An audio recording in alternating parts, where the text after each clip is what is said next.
Hello everyone, তো আজকে আমি তোমাদের সঙ্গে শেয়ার করব আমার বার্থডে কেক। তার আগে তোমরা যারা আমায় চেনো না, আমি হলাম প্রিয়াঙ্কা। আমি বাসায় বাকুলিয়া থেকে একটা ছোট্ট হোম বেকারি চালাই।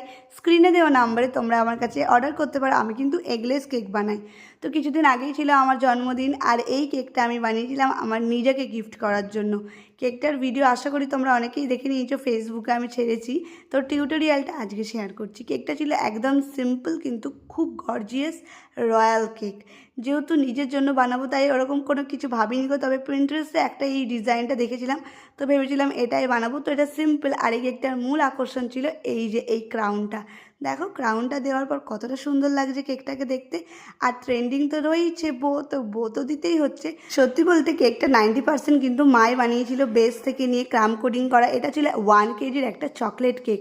আমি শুধু ডিজাইনটা করেছি আমার মনের মতো করে। তো তোমাদের কেমন লাগছে জানিও। আর দেখো এখানে আমি কিছু সুগার বলও অ্যাড করে দিয়েছিলাম যাতে কেকটাকে আরও রয়্যাল লাগে। তোমরা যদি আমার থেকে এরকম রয়্যাল কেক অর্ডার করতে চাও অবশ্যই আমাকে কন্ট্যাক্ট করো আমার স্ক্রিনে দেওয়া নাম্বারে। আর ফেসবুক থেকে দেখলে আমাকে ইনবক্স করো, আমি তোমাদের রিপ্লাই দিয়ে দেবো। আমার লোকেশন কিন্তু আমি আবার বলে দিচ্ছি, বাসায় বাকুলিয়া, বাসায় কোল্ড স্টোরেজের পাশেই আমার বাড়ি। তো তোমরা ব্যাকগ্রাউন্ডে বেশ কয়েকজনের আসা যাওয়া দেখতে পাচ্ছ। তো সব গেস্টরা চলে এসেছিলো, আমি তখনও কেক বানাচ্ছিলাম। তো এই যে কেক আমার রেডি, কেমন লাগলো অবশ্যই তোমরা জানিও। আর ভালো লাগলে লাইক দিয়ে দিও, সাবস্ক্রাইব করতে কিন্তু ভুলো না। আজকের মতো বাই।